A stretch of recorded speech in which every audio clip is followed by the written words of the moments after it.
Dear students, previous lecture में मैंने आपको डी ब्रॉगली कॉन्सेप्ट के बारे में बताया था और बताया था कि जितने भी मटेरियल पार्टिकल होते हैं उनके अंदर ड्यूअल करैक्टर पाया जाता है। पार्टिकल करैक्टर के साथ साथ उनके अंदर पाया जाता है वेव करैक्टर। आज हम पढ़ने जा रहे हैं बेटा हाइजेनबर्ग अनसर्टेनिटी प्रिंसिपल के बारे में। ध्यान से देख लीजिएगा, आज का हमारा टॉपिक है हाइजेनबर्ग अनसर्टेनिटी प्रिंसिपल। क्या कहा था बेटा हाइजेनबर्ग ने? देखो बेटा, it was put forward by Heisenberg in 1927। It was put forward by Heisenberg in 1927। ठीक है, अब देखिएगा क्या था ये। अकॉर्डिंग टू हिम या अकॉर्डिंग टू दिस प्रिंसिपल, क्या कहता है ये प्रिंसिपल बेटा? It is impossible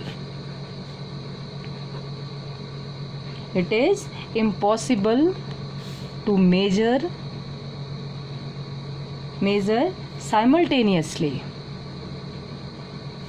simultaneously the position and momentum। क्या कह रहा है ये प्रिंसिपल बेटा? It is impossible to measure simultaneously the position and the momentum of a small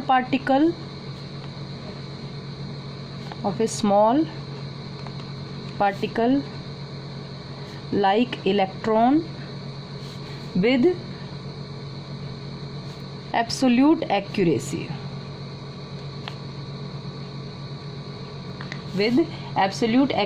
or certainty। Clear students? ध्यान से देखिएगा, हाइजेनबर्ग ने कहा कि हम किसी भी fast moving particle like electron की पोजीशन और मोमेंटम को साइमल्टेनियसली मेज़र नहीं कर सकते हैं। अगर हम एक को बेटा देखिए, ध्यान से सुनिएगा, अगर हम एक को पर्टिकुलरली मेज़र करते हैं तो दूसरे में अनसर्टेनिटी आ जाती है। ये प्रॉब्लम होती है, ये कहना था हाइजेनबर्ग का। ठीक है, और अगर हम मैथमेटिकली कहें, मैथमेटिकल एक्सप्रेशन क्या है हाइजेनबर्ग के लिए? मैथमेटिकल एक्सप्रेशन देख लीजिएगा बच्चों, हाइजेनबर्ग अनसर्टेनिटी प्रिंसिपल का। उन्होंने कहा कि the product of uncertainty in position and uncertainty in momentum, the product of uncertainty in position and uncertainty in momentum, ध्यान से सुन लीजिएगा बेटा, इज ऑलवेज कांस्टेंट। क्या कहा उन्होंने? The product of uncertainty in position and uncertainty in momentum is always constant. या कह सकते हैं या इज इक्वल टू और ग्रेटर देन, या तो इक्वल टू होता है या ग्रेटर देन होता है किसके? h/4 पाई के। Delta x into delta p। Delta x is known as uncertainty in position, delta p is uncertainty in momentum. इन दोनों का जो प्रोडक्ट है बेटा वो कांस्टेंट होता है या इक्वल टू होता है किसके? इक्वल टू या ग्रेटर देन h/4 पाई के। तो यहाँ पर लिख सकती हूँ वेयर, ध्यान से देख लीजिएगा बेटा, where delta x equal to uncertainty in position. Clear students? And delta p is equal to uncertainty in momentum.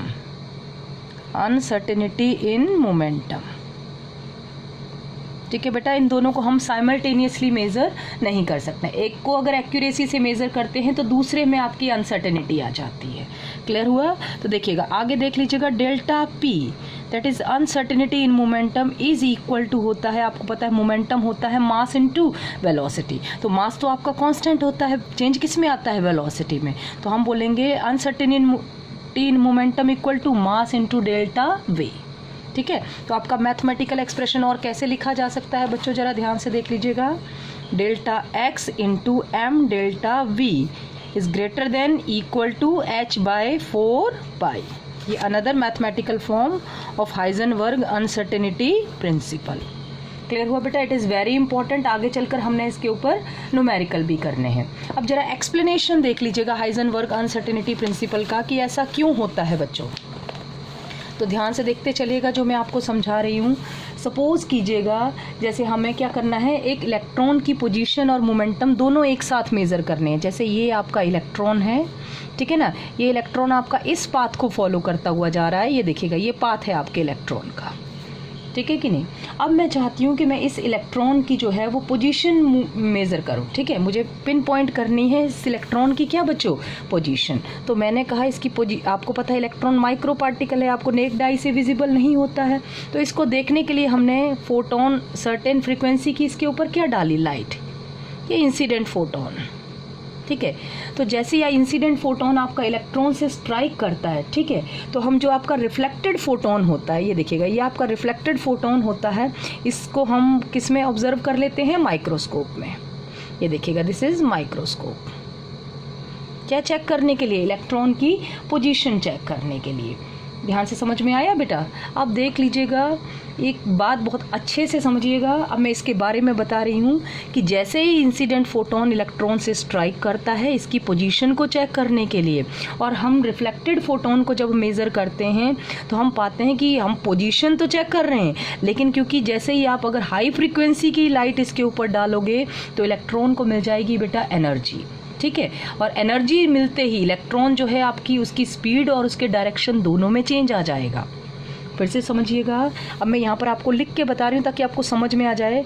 According to optics, आपकी ऑप्टिक्स क्या कहती है, अकॉर्डिंग टू ऑप्टिक्स हम कहते हैं कि अगर हमें किसी पार्टिकल की क्या देखनी है, पोजीशन देखनी है, ठीक है कि नहीं, तो हम कहते हैं according to optics the shorter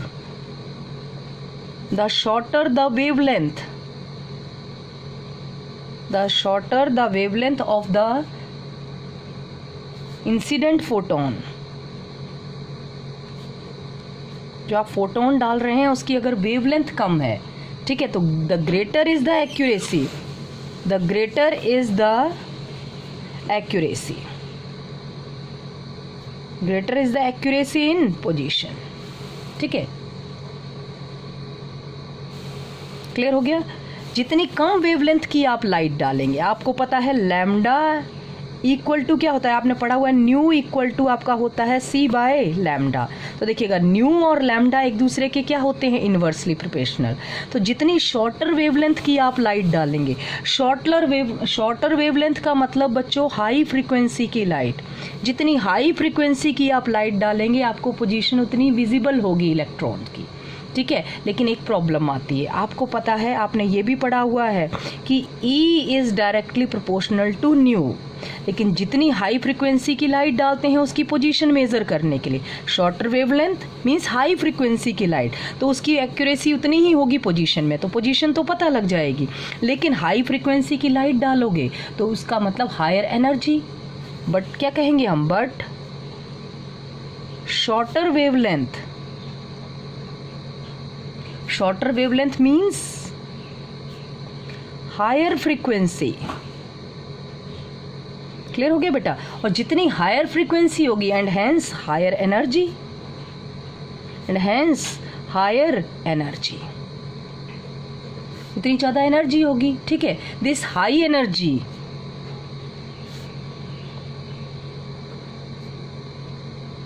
this high energy photon on striking the electron, on striking the electron, जब ये इलेक्ट्रॉन से स्ट्राइक करेगा हाई एनर्जी का फोटोन तो क्या होगा, change its speed, change its speed as well as its direction.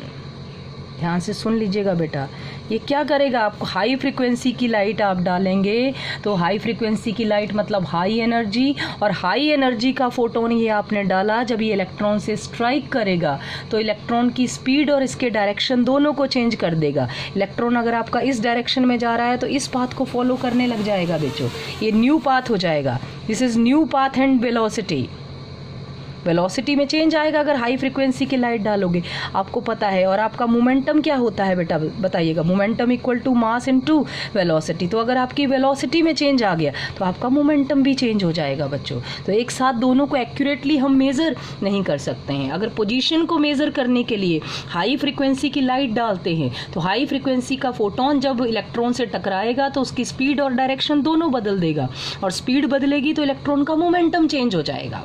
तो it means accuracy के साथ हम दोनों को मेज़र नहीं कर सकते। एक चीज़ को मेज़र करेंगे तो दूसरी चीज़ में अनसर्टेनिटी आपकी आ जाएगी। That's why this is known as Heisenberg uncertainty principle. Clear हुआ बेटा? जितनी हाई फ्रीक्वेंसी की रेडिएशन आपकी इसकी पोजीशन को मेज़र करने के लिए डाल रहे हैं, ठीक है, कोई बात नहीं, आप इसकी पोजीशन तो मेज़र कर लेंगे, लेकिन पोजीशन के साथ साथ अगर हाई फ्रीक्वेंसी की लाइट है तो वो इलेक्ट्रॉन को क्या दे देगी, बोलिएगा। हाई फ्रीक्वेंसी की लाइट मतलब हाई एनर्जी की लाइट, तो इलेक्ट्रॉन की स्पीड बदल देगी और उसका डायरेक्शन बदल देगा। मीन्स उसके किस में चेंज आ जाएगा बच्चों? मोमेंटम में। Clear? So that's why according to Heisenberg it is difficult to measure the position and momentum of a small particle simultaneously with absolute accuracy। दोनों को absolute accuracy के साथ एक साथ मेज़र नहीं किया जा सकता है। Is it clear to you? चलेगा। अब इसके बाद एक और क्वेश्चन देख लीजिएगा इससे रिलेटेड बेटा। ये बहुत इंपॉर्टेंट क्वेश्चन है, वेरी इंपॉर्टेंट क्वेश्चन। ध्यान से सुनिएगा बेटा, वेरी इंपॉर्टेंट क्वेश्चन है ये, ध्यान से देखिएगा। why electron cannot exist in the nucleus? Why electron cannot exist in the nucleus? Electron nucleus में क्यों नहीं एग्जिस्ट करता है? इसका कारण हम हाइजेनबर्ग अनसर्टेनिटी प्रिंसिपल के बेस पर भी समझ सकते हैं। ध्यान से सुनिएगा बेटा, आप देख लीजिएगा, ये न्यूक्लियस है आपका, ये डायमीटर है आपका न्यूक्लियस का, ये आप समझ गए कि नहीं? ये आपका डायमीटर है। क्लियर हो गया बेटा? तो न्यूक्लियस का डायमीटर जो होता है वो होता है आपका 10⁻⁻15 मीटर का। ध्यान से देखिएगा, कितने का रहता है ये डायमीटर आपका? 10⁻⁻15 मीटर का। इट मीन्स अगर इलेक्ट्रॉन को इस न्यूक्लियस के अंदर एग्जिस्ट करना है तो उसकी पोजीशन में जो अनसर्टेनिटी होगी वो 10⁻⁻15 मीटर की होगी। ध्यान दीजिएगा बेटा, ये इलेक्ट्रॉन का डायमीटर, न्यूक्लियस का डायमीटर आपका 10⁻⁻15 मीटर का है। और अगर आपके इलेक्ट्रॉन को इस डायमीटर के अंदर रहना है तो उसकी पोजीशन में जो अनसर्टेनिटी होगी वो भी 10⁻⁻15 मीटर की होगी। तो मैं यहाँ लिख देती हूँ, आपको ध्यान से देख लीजिएगा। The diameter of the atomic nucleus is of the order of 10⁻⁻15 metre. कितने ऑर्डर का है बेटा? 10⁻⁻15 मीटर, ठीक है। hence if the electron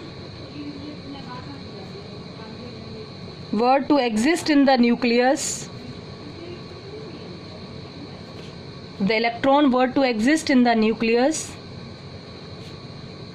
the maximum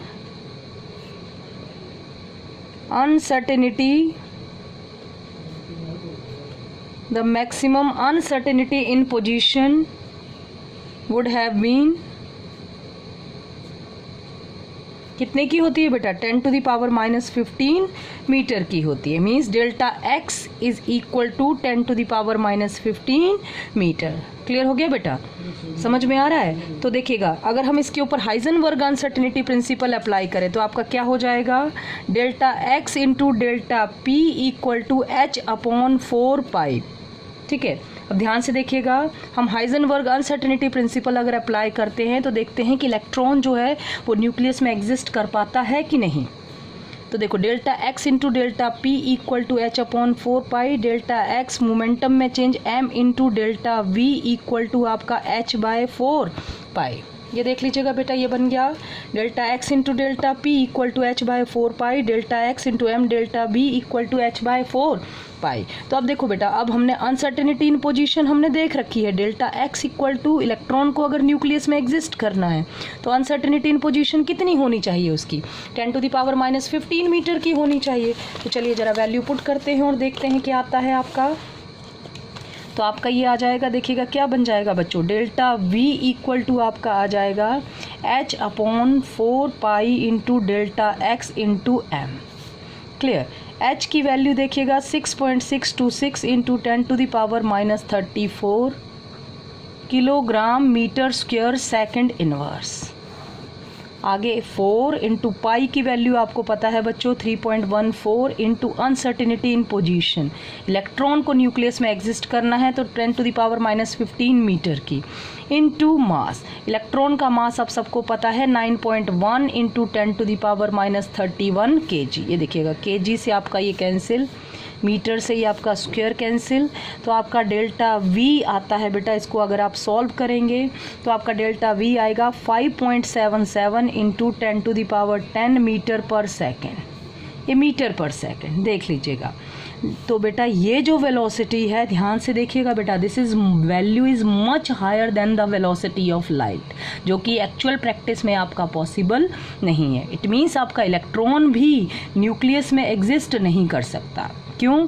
अगर हम उसकी अनसर्टेनिटी इन पोजीशन कितनी रखते हैं, 10⁻⁻15 मीटर रखते हैं बच्चों, ध्यान से देखिएगा। अनसर्टेनिटी इन पोजीशन कितनी रख रहे हैं हम, 10⁻⁻15 मीटर। इतनी अनसर्टेनिटी रखते हैं पोजीशन में तो उसकी वेलोसिटी लाइट की वेलोसिटी से ज़्यादा आती है, जो कि पॉसिबल नहीं है। तो हम बोलेंगे this value is much higher than the velocity of light. Clear हो गया बेटा, much higher than the velocity of light. कितनी होती है velocity of light, 3 into 10⁸ metre per second. Hence it is not possible, hence is not possible, जो possible नहीं है। इसीलिए इलेक्ट्रॉन जो है वो न्यूक्लियस के अंदर आपका एग्जिस्ट नहीं करता है बच्चों। क्लियर हो गया। वेरी वेरी इंपॉर्टेंट क्वेश्चन है आपका, ये पेपर में ज़रूर पूछा जा सकता है, इसलिए इसको बहुत अच्छे से कर लीजिएगा बेटा। अब आगे देख लीजिएगा। अब आगे इसके ऊपर ज़रा हम एक न्यूमेरिकल करके देख लेते हैं कैसे करेंगे। क्वेश्चन देखिएगा, आपका क्वेश्चन है आपके पास, एक गोल्फ बॉल हैज़ मास, एक गोल्फ की बॉल दी है, हैज़ मास लिखा है ऑफ 40 ग्राम। क्लियर हो गया। एंड ए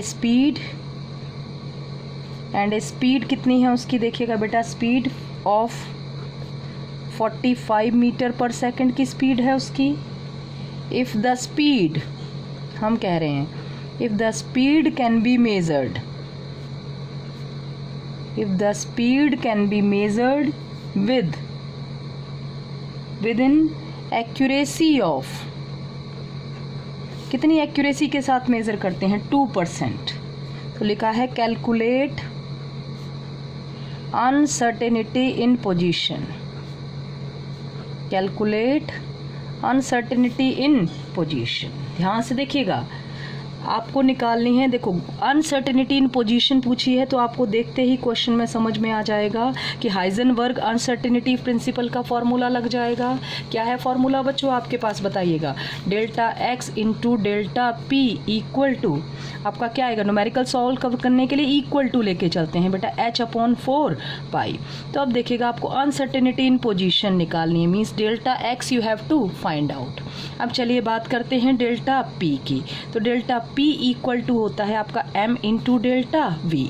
अब देखिएगा m आपको दे रखा है, m है 40 ग्राम, ठीक है बेटा। लेकिन कभी भी हाइजेनबर्ग के अनसर्टेनिटी प्रिंसिपल में आप मास ग्राम में नहीं केजी में लेके चलते हैं, तो आप मल्टीप्लाई कर देंगे विद 10⁻³ तो ये आपका कितना आ जाएगा बेटा, ध्यान से सुन लीजिएगा, ये हो जाएगा आपका 40 इंटू 10⁻³ kg। क्लियर हो गया बेटा। तो ये आपका मास हो गया, ध्यान से देख लीजिएगा, किसकी बात कर रहे हैं हम, मास की। कितना ले लिया आपने, 40 इंटू 10⁻³ kg। kg में चाहिए होता है हमेशा हाइजेनबर्ग अनसर्टेनिटी प्रिंसिपल के अंदर, ध्यान रखिएगा। अब आपकी बात आती है डेल्टा वी की। That is uncertainty in position. आपको बेटा v दिया हुआ है, स्पीड कैन बी मेजर्ड, ठीक है। स्पीड कितनी दी हुई है आपकी, देखिएगा v आपको दे रखा है बच्चे, जरा ध्यान दीजिएगा। v आपको गिवन है, v क्या गिवन है, देखो पहले मैं v लिखती हूँ यहाँ पर। आपको v कितना गिवन है बेटा, इसमें v आपको गिवन है 45 मीटर पर सेकेंड, ये आपके पास v दे रखा है। और कहा है कि इसमें स्पीड कैन, एक्यूरेसी कितने की है, 2% की, मतलब आपको डेल्टा v चाहिए तो वो है 45 का 2%। 2% का मतलब 45 into 2 divided by 100, that is आपका 90/100, या आप बोलेंगे 0.9 बच्चों, कितना है आपके पास 0.9 मीटर पर सेकेंड। तो चलेगा डेल्टा बी पता लग गया बच्चों, स्पीड दी है आपको 45 मीटर पर सेकेंड और आपको डेल्टा वी चाहिए, तो 45 इंटू कितना हो जाएगा, 2% एक्यूरेसी बता रहे हैं, तो multiply with 2 divided by 100, that is 0.9 metre per second. तो आप जरा वैल्यू पुट कीजिएगा, डेल्टा एक्स आपको फाइंड आउट करना है, इक्वल टू एच की value 6.626 into 10⁻³ kilogram metre square second inverse, divided by 4 into pi की वैल्यू आप पुट करेंगे तो 3.14 into delta p, that is mass, कितना आ रहा है मास बेटा, 40 इंटू 10⁻³ kg इंटू आपकी जो स्पीड है वो आ रही है 0.9 मीटर पर सेकेंड। kg से आपका kg कैंसिल आउट हो जाएगा, स्क्वायर से आपका मीटर, सेकंड से ये सेकंड इनवर्स कैंसिल हो जाएगा। तो डेल्टा x अगर आप इसके लिए सॉल्व करते हैं तो बेटा ये आपका आएगा 1.46 इंटू 10⁻³ मीटर। क्लियर हो गया बेटा। तो ये देखिएगा, ये हमने निकाल ली अनसर्टेनिटी इन पोजीशन। अगर हमें क्या दी है, स्पीड दी है, कितने की अनसर्टेनिटी बता रहे हैं, एक्यूरेसी कितने की बता रहे हैं, 2%, मतलब 45 का 2% है आपकी डेल्टा वी, तो ये आपके पास आ जाएगा 0.9 मीटर पर सेकेंड। क्लियर हो गया बेटा। तो आपने डेल्टा एक्स फाइंड आउट कर लिया। What is delta x, 1.46 into 10⁻³ metre.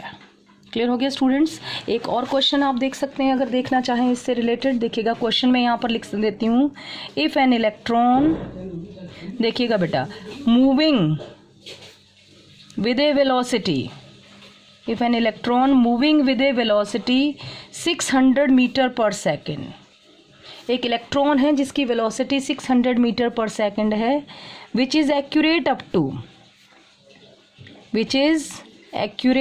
To कितने परसेंट एक्यूरेट है, 0.005% एक्यूरेट है। देन कैलकुलेट, क्या कैलकुलेट करनी है आपको, uncertainty in position, uncertainty in position. चलिएगा बेटा देख लीजिएगा, uncertainty in position means delta x into m delta v equal to h/4 pi. ये आपका आंसर देखिएगा इस क्वेश्चन का। अब आपको निकालनी है uncertainty in position, delta x you have to find out, m आपको इलेक्ट्रॉन के बारे में पता बोल रहे हैं तो इलेक्ट्रॉन का मास आप सबको पता होना चाहिए, 9.1 इंटू 10⁻31 kg होता है आपका बेटा मास। अब आपकी देखिएगा v दे रखी है 600 मीटर पर सेकेंड, और आप बोल रहे हैं एक्यूरेट है कितनी, मतलब डेल्टा वी अनसर्टेनिटी कितने की है, 600 में 0.005 की परसेंट की, तो डिवाइड बाय क्या हो जाएगा आपका 100, ये कैंसिल हो गया, 5 6 जा 30, तो ये आपका बन गया 0.03 metre per second. Delta we निकल आया बच्चों, आपके पास मास आ गया, डेल्टा वी आ गया। अब आपको डेल्टा एक्स निकालना है, तो क्या फॉर्मूला हो जाएगा, delta x equal to h/4 pi into m into delta v. चलिए वैल्यू पुट करेंगे तो हमारा डेल्टा एक्स आ जाएगा बच्चों, देख लीजिएगा ध्यान से जरा कैसे आ जाएगा आपका डेल्टा एक्स।